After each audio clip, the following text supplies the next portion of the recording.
This week, our audience have questions because we asked them to sort of get engaged with us on Instagram. If you don't follow us, jump on Indian Doctor Instagram.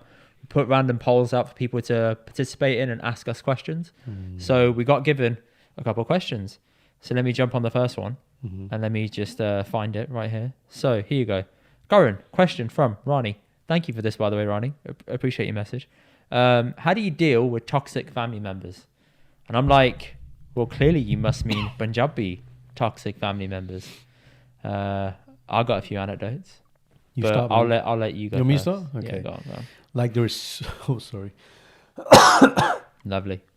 There is so much here we can unpack. Yeah. Right. Like this is a whole episode in itself, man. I'm really glad, Rani, you've brought this up because again, it's probably one of those things that's not really spoken about in public, platforms, especially amongst the Punjabi community.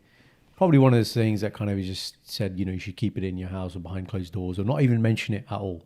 That kind of tends to be the party line. So toxic family members. So first it's like, what is the definition of a toxic Don't give me the member? dictionary one. It's simple, man. Toxic is like whatever you perceive to be harming your mental health. That's it. Done. Fine. I like that definition. That's it. Simple. That's good. Plain and simple. And then I guess it depends on, how close are we talking in terms of toxic family members? Are you talking about the people that are living in your Is house? it your siblings or something? Yeah. Right? Because or parent. Yeah, exactly. Because if you've got somebody who's kind of not in your space all the time, it's like, well, how do you work out a way of not being around them? So physical distancing I would say, is the first kind of barrier. Yeah.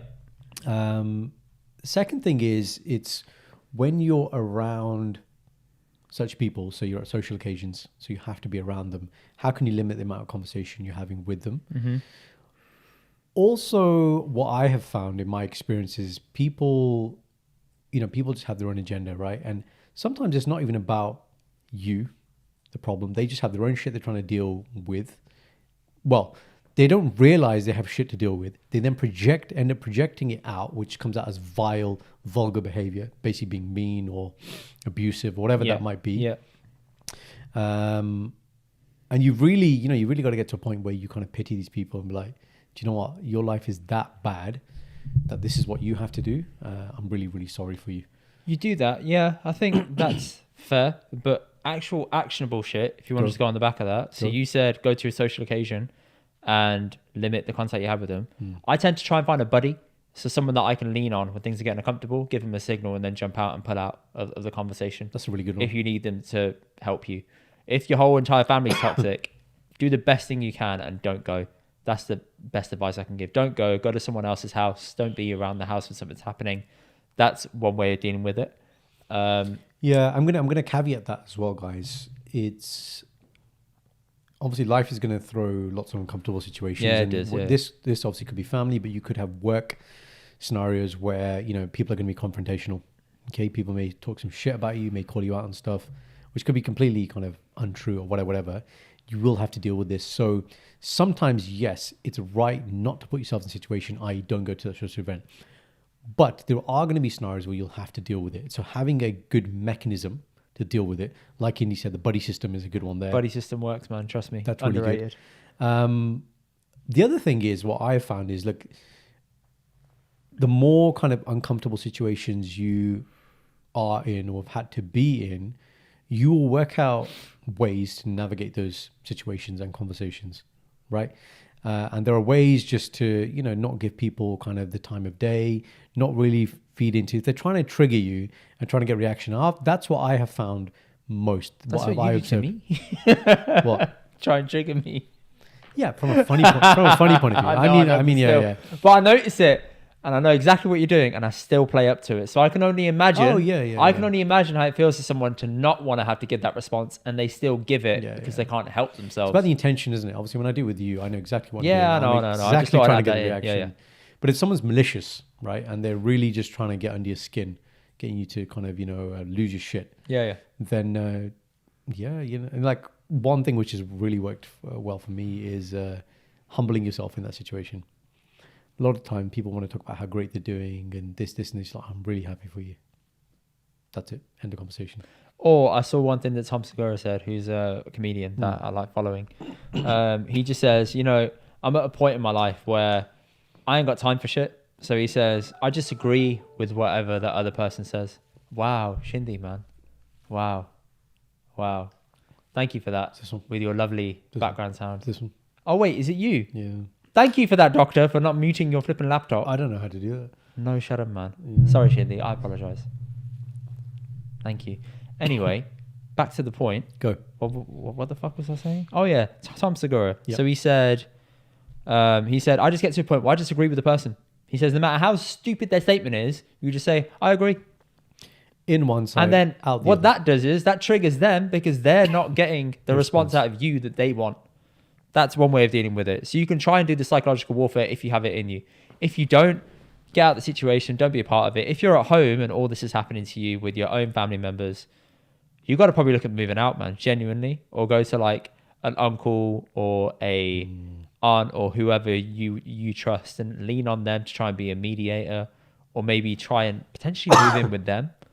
I know it sounds really basic, generic shit, but sometimes that might be available Physical to you. space, yeah. Because If you're an adult as well, you can move out. There's no harm. Yeah. Your parents can't hold you hostage. If you're an adult and you're not enjoying things, you just move out, man. And again, the caveat to that, and I say this to young people a lot, is look, there are points in your life where you're dependent, right? So we're growing up, mum and dad pay the bills, feed us, clothe us, right?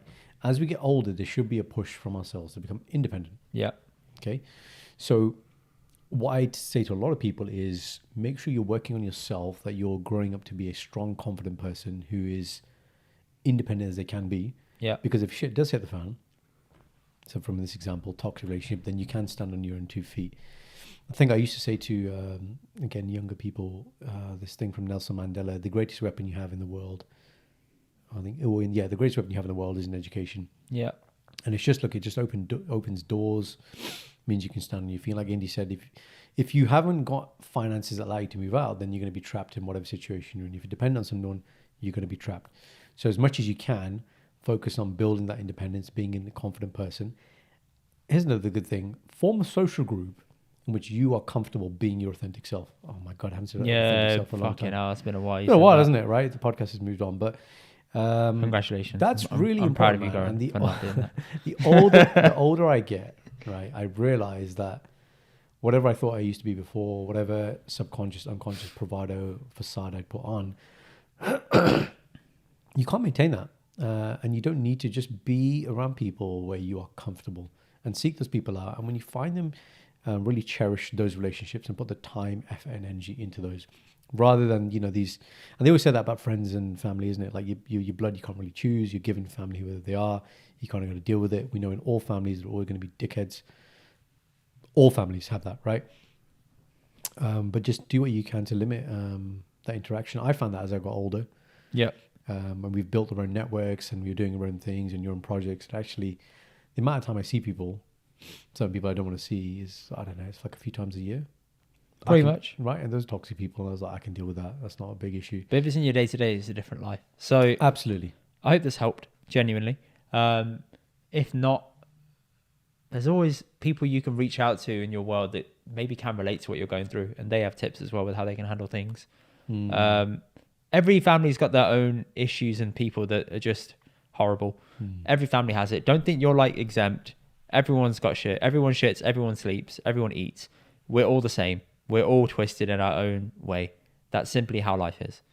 So what we've got to do is sit here and think, I'm not the only person going through this. How do I handle this? If I can't think of a rational way, let me reach out to someone that I think can give me good advice to work through this as well. I like that last point there. If anybody is dealing with this, reach out and speak to someone.